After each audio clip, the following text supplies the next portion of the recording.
feeling like a shark in a shrimp tank. Big fish, small pond in the shrimp tank. When it's sink or swim, only option is to win. In the murky water, not a thought of giving in.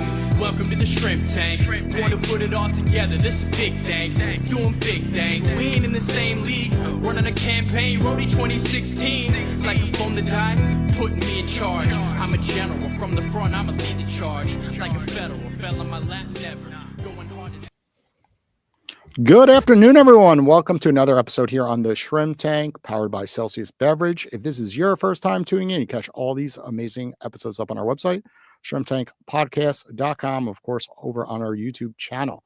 Every week, we bring you the best and brightest entrepreneurs from South Florida, find the do's and don'ts of running a business in collaboration with the Florida Atlantic University. And today, we're going to learn all about the publishing business. I know Kevin always is excited with these type of episodes because he's always reading these magazines. And he's always curious, really, what goes on behind the scenes. Is that correct, Kevin? Well, no, that's not correct. Not that. You're a reader, I thought. No, you're not a reader. That. You're because, a podcast guy. You listen to podcasts. No, it's because I'm intrigued because I publish so much stuff that nobody ever reads because it's research typically that ends up in peer-reviewed journals. So I've got to talk to our guests about how I might publish something that people actually read. I got a newsflash. If it's more than like 3 sentences, like they just don't read anymore. They might listen to 20, what you're 30 you're pages. Okay. So a little bit longer. But do you have any data on that, by the way, Kevin? Like all the stuff you put out there, like, is there any way to get metrics around it or not? Well, the metrics in the research publication game are citations. So okay. It's other social scientists that then cite your work in their publications. And I continue to collect more and more of those over time. It takes a long time, though. It's a very slow process. So I bet our guest publications don't take the better part of 2 years to reach publication. Okay. Well, we got Dylan Lang on the Shrimp Tank today. You know, he's out there on the pickleball courts with me quite frequently. And I let certain folks that can kind of compete with me onto the Shrimp Tank. That's the rules to get onto the show. You play pickleball with me. So he's a good player, of course. So Dylan, welcome to the Shrimp Tank. I guess answer Kevin's question. What should he be doing to get more people to read his publications? Well, where do people find your publications? Well, so that's part of the problem, right? They find them in peer-reviewed journals focused on entrepreneurship and business strategy. Well, where do you find like those peer review articles? I mean, like if I was a student of yours and I was really intrigued with how you paved your own way, like how would I look up your peer review articles to kind of, this podcast is in jeopardy of getting real boring real fast, but I'll answer that one. So we could switch it up or start juggling shrimps if you want. A lot of people would suggest you go to the university library, which is great. The university library here at Florida Atlantic gives the students and faculty access to so many things that you'd otherwise have to pay for. However, their search system, it's not the most efficient. So I wouldn't tell a student to go there. I would tell a student to log into their FAU account and then simply go to Google Scholar. Because you know who's really good at search, speaking of efficient searches? Google, right? So you go to Google Scholar, you can find peer-reviewed articles on any topic. And then as long as you're logged into the university, you'll be able to view the full text online. As simple as that. Otherwise, you might have to pay for it. And that's tough ask. Well, maybe that's the one small variable disconnecting people discovering the peer review articles, just simply announcing where to find them. That's it, Yeah.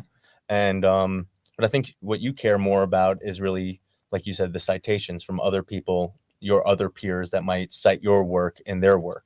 Yeah, absolutely. That's kind of the name of the game. And then the quality of the outlet kind of matters a lot. You see this in media all the time, right? When a story takes off about something obscure that's either going to kill you or give you cancer or make you skinny or is known for being bad for you, but maybe now it's good for you, wine, eggs, tea, whatever.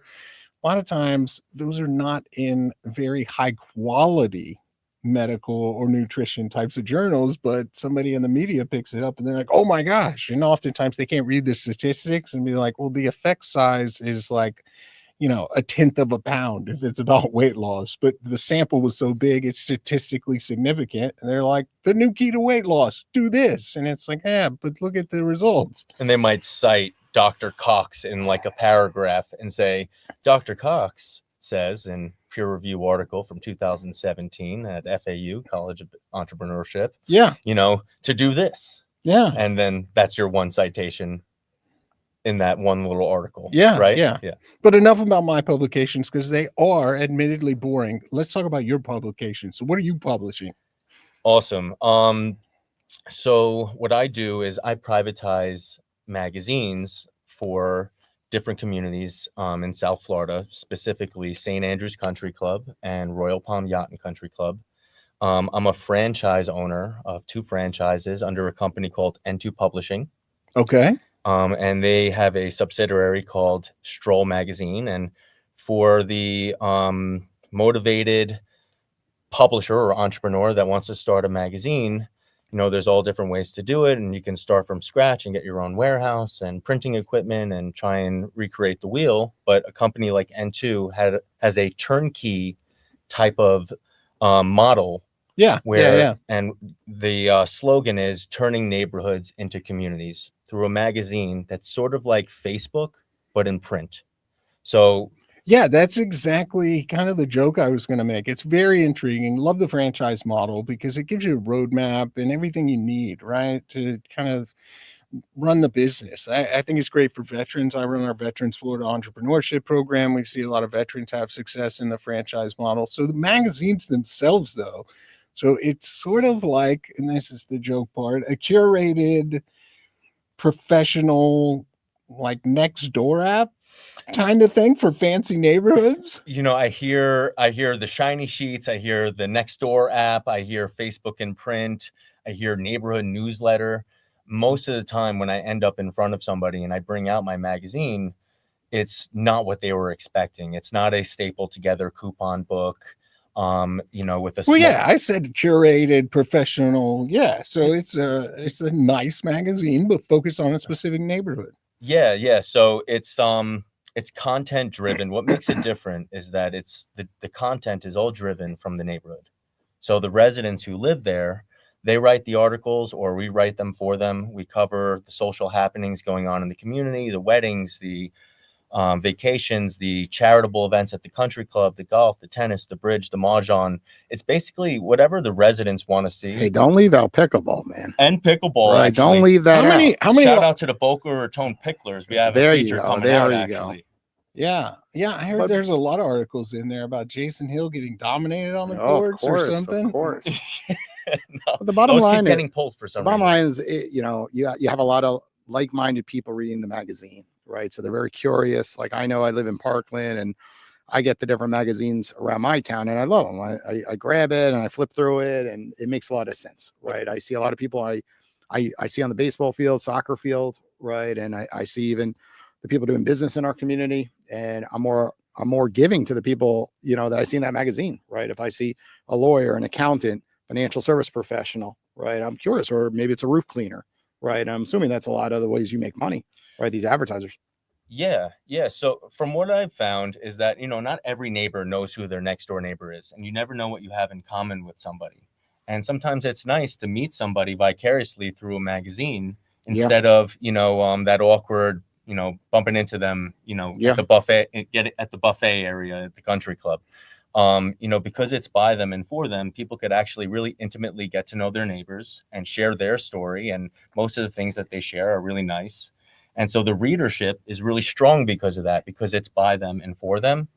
When it comes in the mail, they keep it, they read it cover to cover, they ask for extra copies. So it's just very well received. And so that's pretty much half the magazine. And then the other half of the magazine that's how the revenue comes in. It's how I make a living. So I was just going to ask, we always talk business on the Shrimp Tank, right? So tell us more about the revenue model. Is it completely ad driven? Do they cover all the costs? Does the HOA pay for it? Do people pay to get articles in? How does this thing make money? So the magazine is completely gratuitous to anyone who lives in the neighborhood.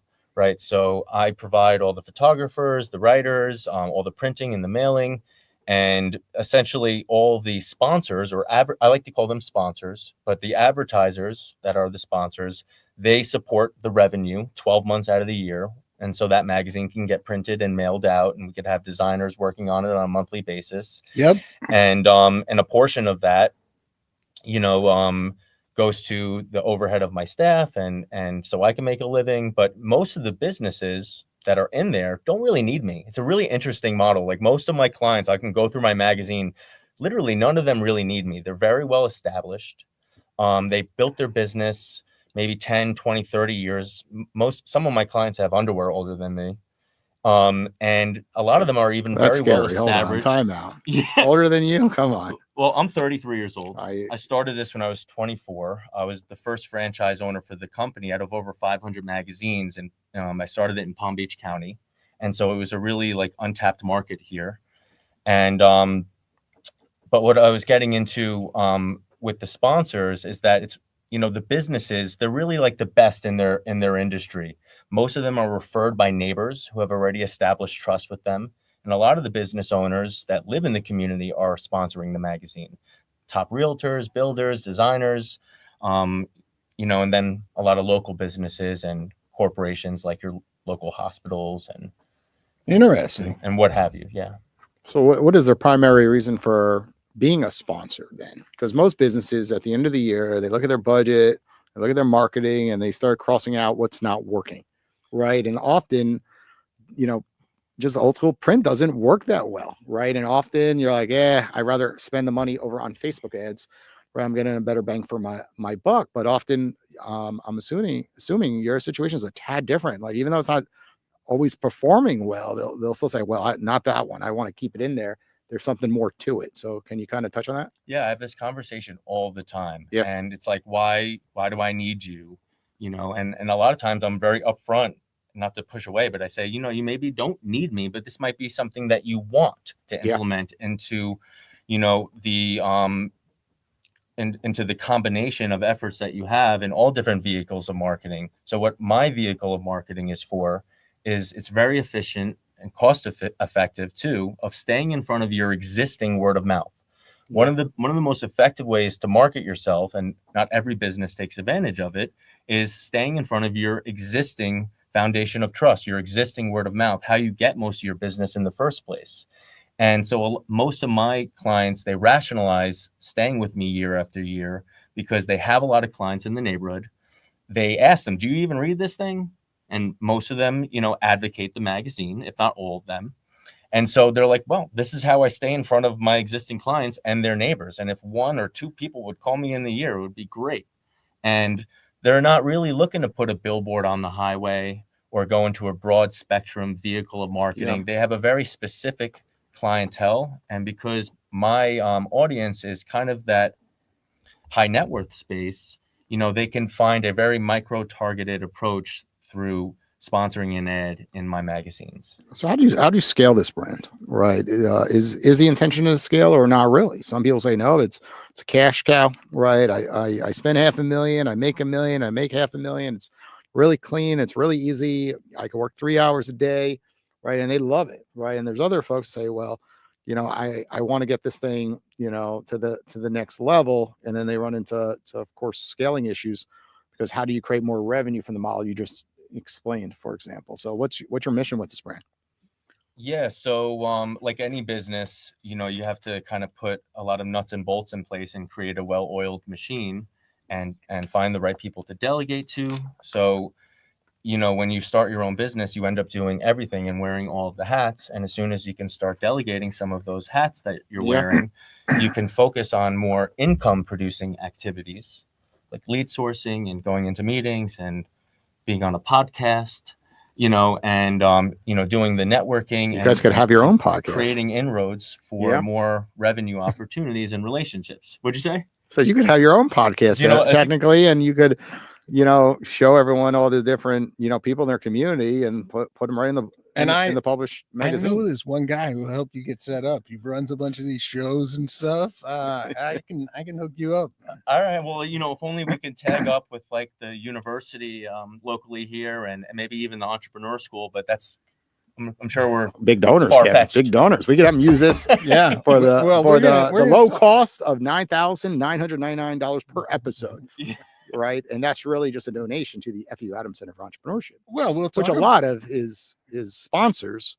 That'd be a drop in the bucket. That's like the 4 for 4 for them. Yeah, after the show, we'll have to talk about some of those sponsors that might want to sponsor some of the great programs here with our students. Maybe some of my sponsors may. Yeah. All right, You so never know. But you gotta give them some, Kevin. They gotta get an episode here, with Oh, yeah. Dylan and you, all the time. the professor, the director. So Yeah. let's talk about content specific. Did I What- answer what you wanted to know? Yeah. Spelling? Okay. I think Oh, so. yeah. There's Nailed more it. things we can elaborate on that. So what's the most controversial story you've ever put in a publication? Content wise, Yeah, something that Oh. really got the neighborhood cooking.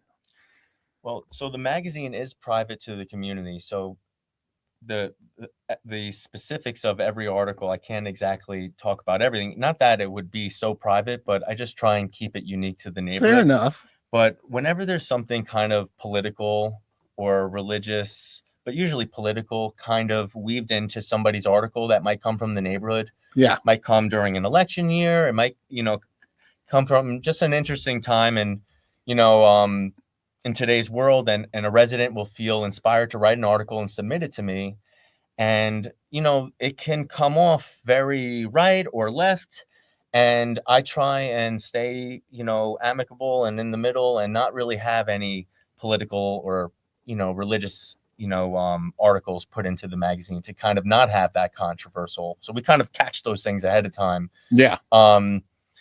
And then Sounds smart. You don't want to have like a neighborhood magazine burning thing one day because of something that was in there. I have different fires to put out. Like, my type of fires is, you did a photo shoot at my home with all 3 of my dogs, and I've been waiting months and months for the article to come out. It was supposed to be the precious pet of the month in the neighborhood, and I keep going to the mailbox month after month, and I keep not finding it. And I'll have to apologize prophetically and be like, I'm all backed up on pet features right now. I have it slated off for 3 months from now. Yeah. And that this has happened one time. That resident said, well, it's too late. My dog passed away, and I'm just completely devastated. And so I wouldn't say that was controversial, but that was a little bit of content drama.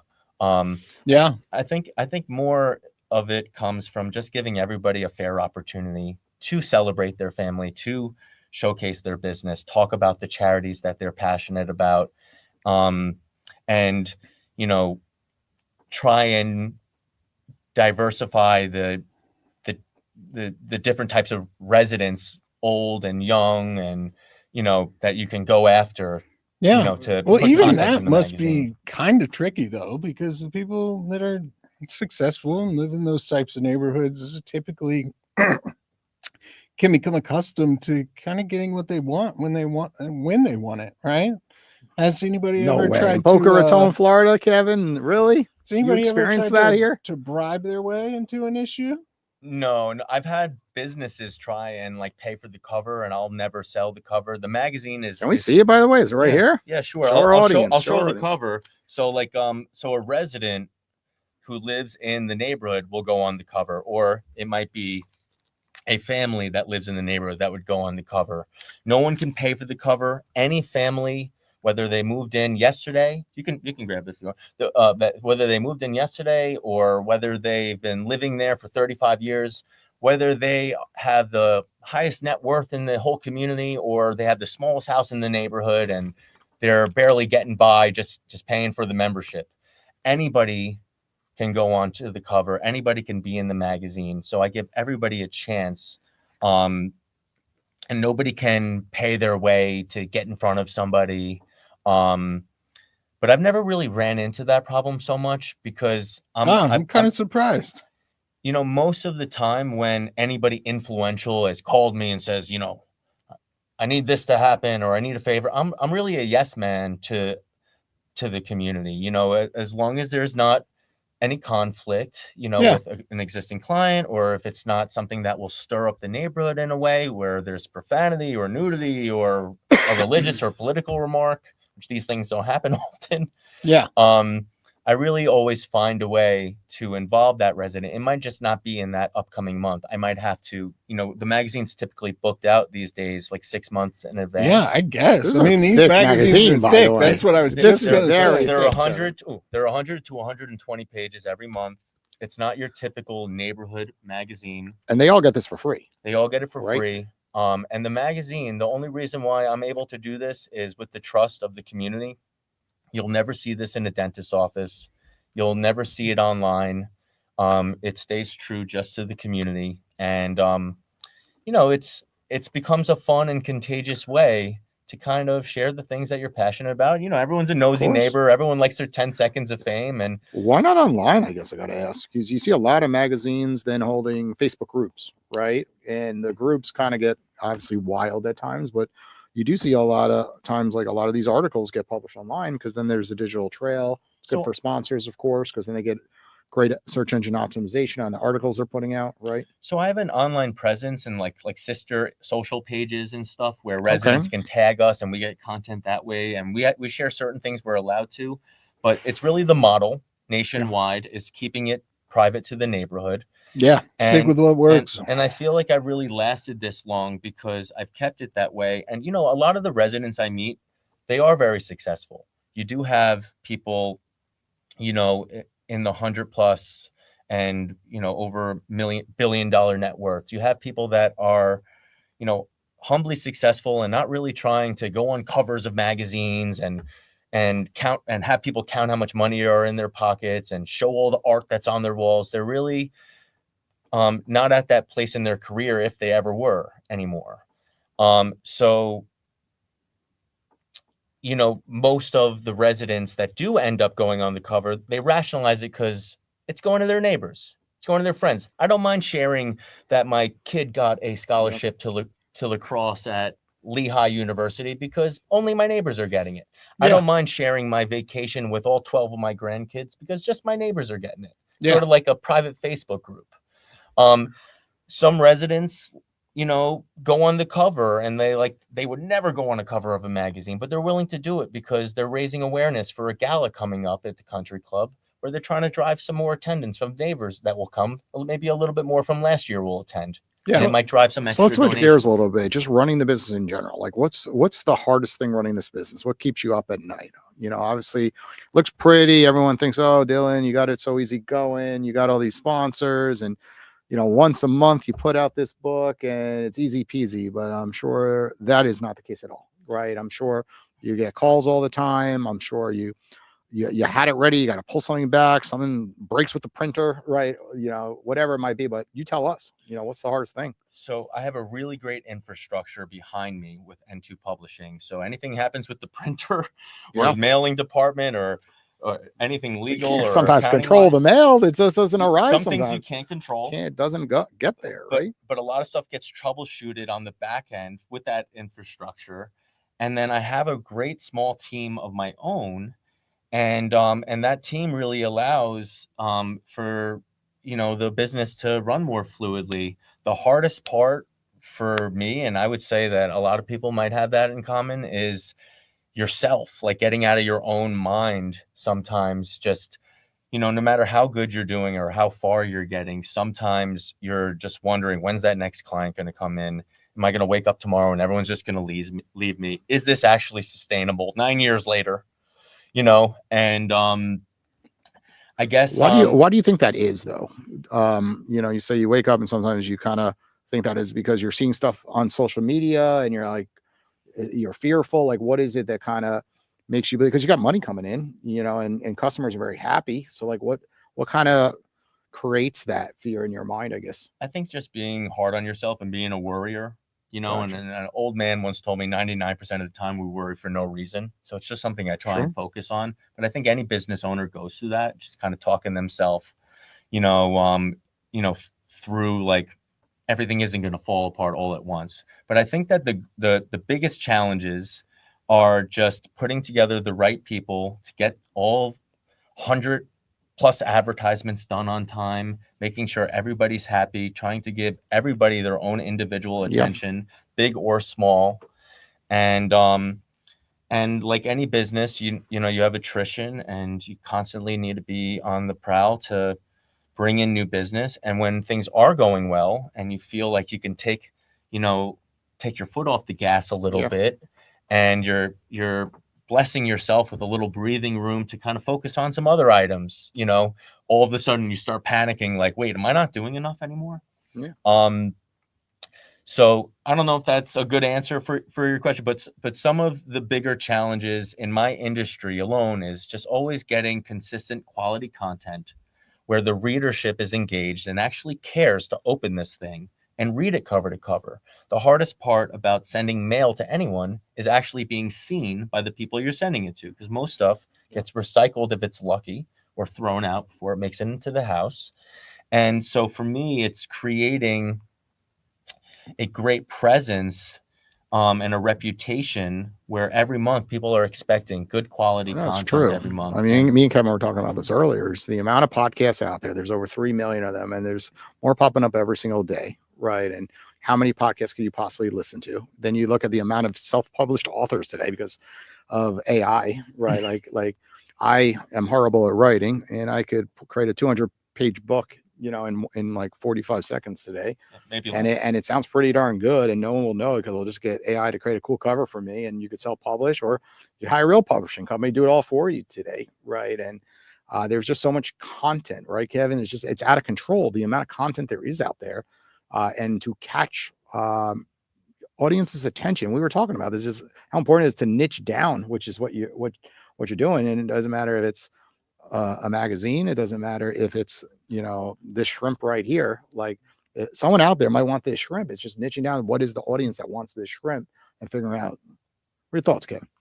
Yeah, absolutely. This is something I work with a lot with founders, right? Because they tend to kind of bite off, or try to bite off more than they can chew, right? I work with all sorts of companies across every stage of business in every single industry. And typically their target market is not a reasonably sized target. I know everybody wants that huge market so they can prove to the investors that they have the potential to scale their business into hundreds of millions of dollars. But really early on, you just got to find those early evangelists, those very, very, very specific customers. And it's fine if it's a very, very focused niche. We've had a couple of alumni who have come through our accelerator program that have focused so far, and they're some of the most successful, but they had the most obscure product or service offerings that were so very, very specific. One of them really only has 5 customers in the world. No. And they have names like Carnival and Royal Caribbean, but they provide a service that they're one of 3 entities on the globe can do. So that's like, we sell the propeller to the big cruise ships. It's like, that's a little different. Yeah. No, but you don't understand. It's kind of similar to that, actually. What they do is they find the center of the biggest boats on the planet. Using a lot of math and a lot of technology and a very specific process. Well, there's something to be said about that. They found a void and filled it. Yeah. You know, and they don't need to have a volume, you know, a big volume amount of clients. They just need a handful of really, really, really good ones that they can give all their attention and time to and perform. And maybe they don't need that big wide market space. Not to mention, as you if you are successful, a lot of the founders we work with are, as you start going and you're generating revenue and you're beginning to expand and experience some growth, your marketing becomes so much easier if you have a very, very specific customer profile. The more you know about that customer, the more clearly they are defined. I have students come in my office and say, you know, my products for women, 18 to 40. And it's like, no, we need about 50 more criteria to add on to that to figure out who that actually is. So speaking of customers and who they are, why don't you reveal to us in the audience right now, what is the next neighborhood in South Florida or Boca that needs to have this magazine? So the neighborhoods aren't the customers, just to clarify. So the neighborhood, the residents who live in the community, they are the readership. Yeah. They're on the receiving end, and benefiting from having this publication produced for them every single month. And so the customers are the sponsors, the advertisers. Okay. But then we a very good friend of mine came into the business, and last year we launched a stroll magazine in the Oaks, Okay. which is also in Boca Raton. And one of my best friends recently came into the business, and he's about a few months out and printing Stroll Frenchman's Creek in Palm Beach Gardens. So there's a lot of neighborhoods. When I first started this, I made a spreadsheet from Naples to Coral Gables of the best communities to possibly do this. A community with a sense of community, that maybe they have a country club or a golf membership or a yacht club or something like that, and was sizable enough, and it's a very big, high concentration of wealth in the local economy. So the next neighborhoods will be synonymous to a St. Andrews Country Club or a Royal Palm Yacht and Country And how Club. big are these neighborhoods? So depending on new construction, because in these neighborhoods, they're constantly knocking down homes and building double lots and triple lots, and then somebody will knock down that double lot and build another 2 homes. But every 3 months when I update the mailing list, on average, there's like 730 single family homes in St. Andrews Country Club, and roughly like 690 single family homes in Royal Palm Yacht and Country Club, across from the Boca Raton Resort and Spa. Yeah, It so sounds it's like, big. you know, chicken and egg type of thing. Do you get the sponsors first, or you just do your research and you say, okay, this neighborhood, right, doesn't have a publication going out to it and has all those other characteristics? Or do you find first, you know, see someone of interest and you already have a sponsor on board, so you're ready to rock and roll, for example? Yeah. The way that I was trained to do it, I think, was such a brilliant way to go about it. You know, there's no initial upfront cost to starting this business. It's all in your time if you're willing to put it in. And so the first thing I did was find where my audience was going to be and who I was going to turn, what neighborhood was I going to turn into a community.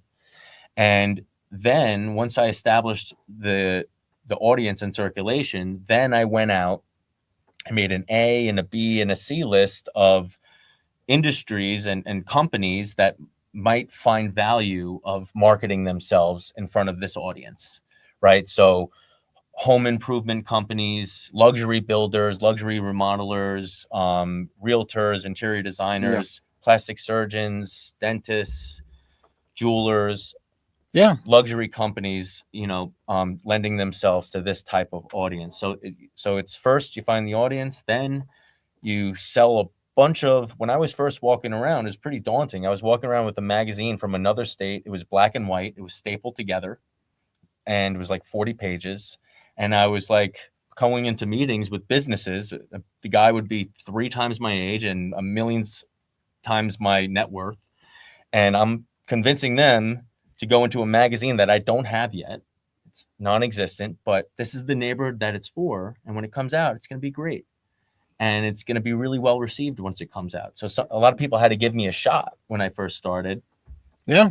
And, you know, and then you sell all these contracts, and it took me about 8 months to print my first magazine. So for 8 months, you're making no money, and you're building all of these contracts with advertisers that are expecting all to start at the same time, right? So you really need to have some kind of financial stability to support yourself for those 4, 6, 8 months that you are building any business. Yeah. Yeah. Yeah. I was going to say though, that's anything. not bad. I know some founders listening or on the show that, you know, would be grateful to be, you know, net positive in the, you know, year end range of a new kind of startup venture. Might take 3 years for a lot of businesses before they're finally, I mean, look at big names like Amazon.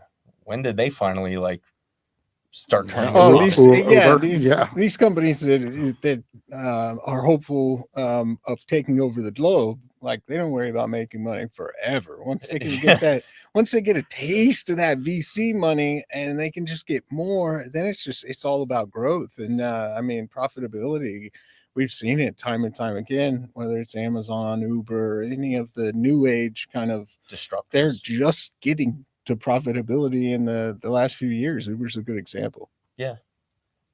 Great points. What's on the horizon?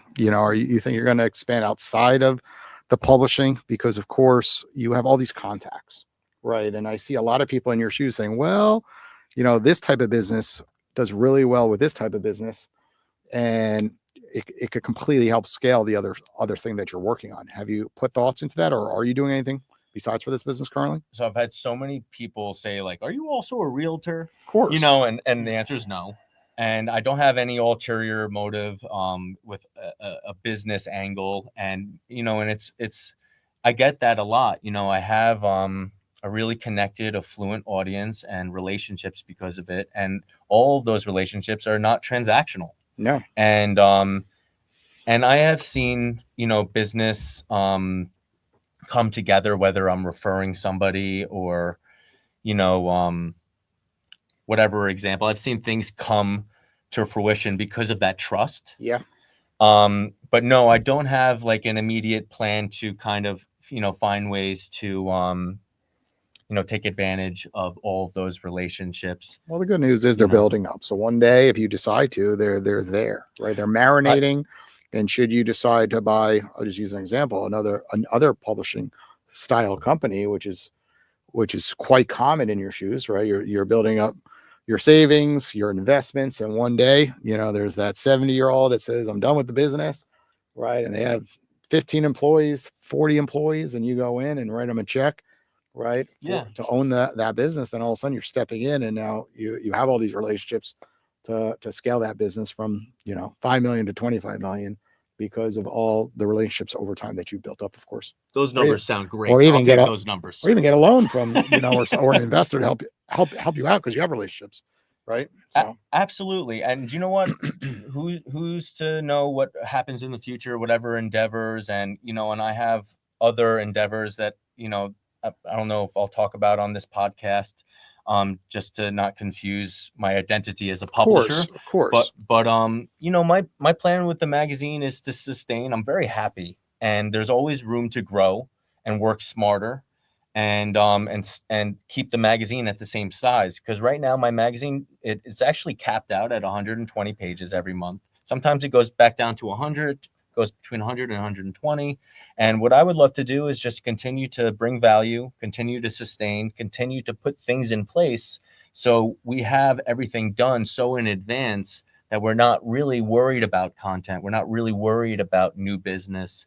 And it starts to run, it runs itself even better than it's already running itself. Yeah. Call that a cash cow, Kevin, right? Yeah, I don't want to be greedy. It's like sometimes you try, and I did have aspirations when I first started. I'm like, I'm going to have 10 magazines. I'm going to be like this publishing guru. And then eventually you have somebody kind of like reel you back in. Yeah. And be like, why don't you start one business? See if you can even survive that. And if you could even scale that, and then maybe start a second business. And, a lot of people in those early stages don't have a family. So then all of a sudden, like when kids come around, then they realize, like, wait a second, like I don't want to work 90-hour work weeks, right? They want an opportunity like yours where, like, wait, I could hire all the right people and take a step back, of course, and spend more time with family. It took me so long to get my life back in a lot of ways, right? So now where I do have autonomy over my calendar and I can delegate to really wonderful teammates, I can focus on this type of stuff. Going to all my meetings. I never send sales reps to any meetings. I do all my cover interviews, and I go to the events in the neighborhood, and I do all the relationship-based things, right? And it's not actually worth any amount of money. And we all go through different things in life where we build that perspective. It's just not worth it wouldn't be worth double the amount of money to remove all that autonomy that I finally got. And the ability to say, do you know what? I worked all weekend. Let me take Monday and Tuesday off. That's nice. Because there's no day of the week. You work every day. You're always on when you own a business. Even when you're off, you're on. But you can kind of course, choose what capacity you are on and off. Yeah. Yeah. Well, Dylan, it's a great story and a really unique business model. How don't I wrap us up today with some FAU news here at Florida Atlantic? I know Jason was at our event last night, and some of the people in the audience today were. Last week was the big week. If you missed it, oh, you missed out. We had the Sharks from ABC's Shark Tank here live on campus for Croc Tank, and it was quite an event. And one of our alumni entrepreneurs from the accelerator, Andrea with EpiPause, made a deal with Mr. Wonderful for $250,000. Wow. And I happen to know things are already moving forward with that. So it's a real deal right here at Florida Atlantic. Other than that, the semester's over. You know, it's really incredible. I was surprised. I think every seat in here is packed today.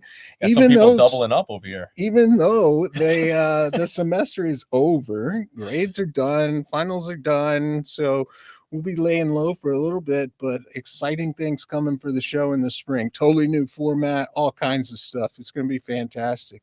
And more shrimp, of course, Kevin. We're getting boxes of these. What all is the different attendees coming? What is the trajectory for the shrimp tank over these next 2-3 years? I feel like it's an evolving concept. Well, look, podcasting is It's like all my startups. It's straight up and to the right.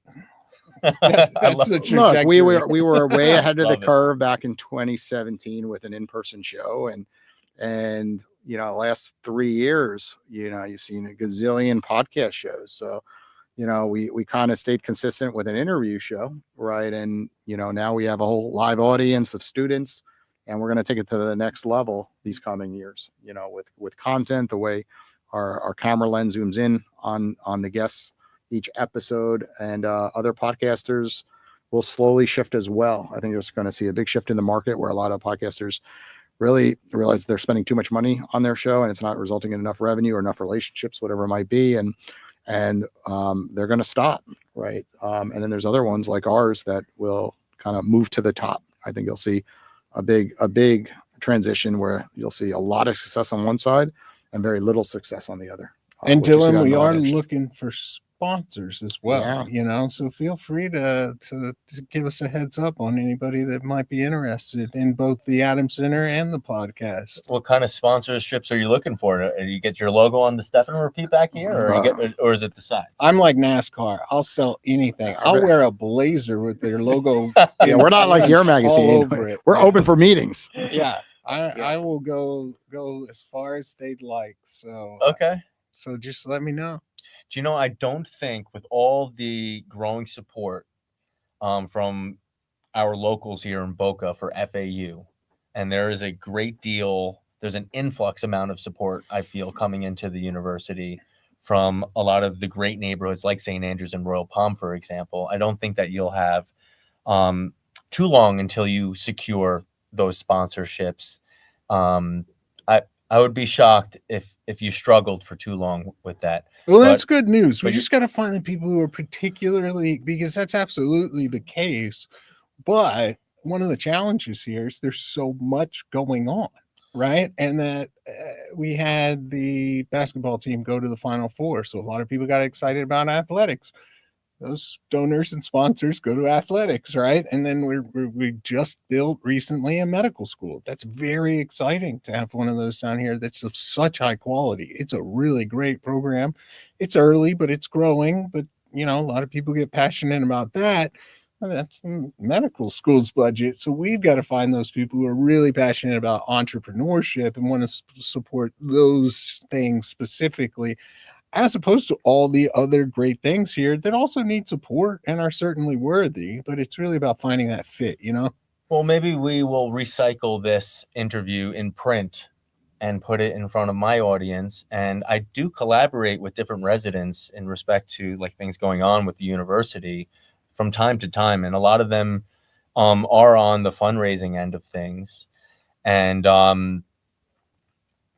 you never know, but I think you guys are doing it right. You're building a brand presence. You're doing it. You're getting the right people here. You're not rushing to that end goal, to that ROI goal of having all of the sponsorships and all of the money flowing into the shrimp tank.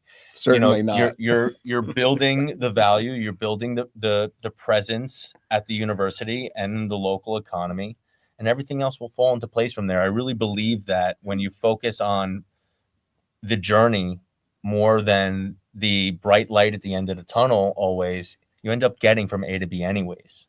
but it's just a little bit more sustainable. You're building a house on concrete, not sand. Yeah. You know, so Let's do Concrete it. right here. Let's do it, Kevin. He said it best. Well, Dylan, thanks for joining us here on the Shrimp Tank today. Everybody listening, back next Wednesday right around 1 o'clock. Take care.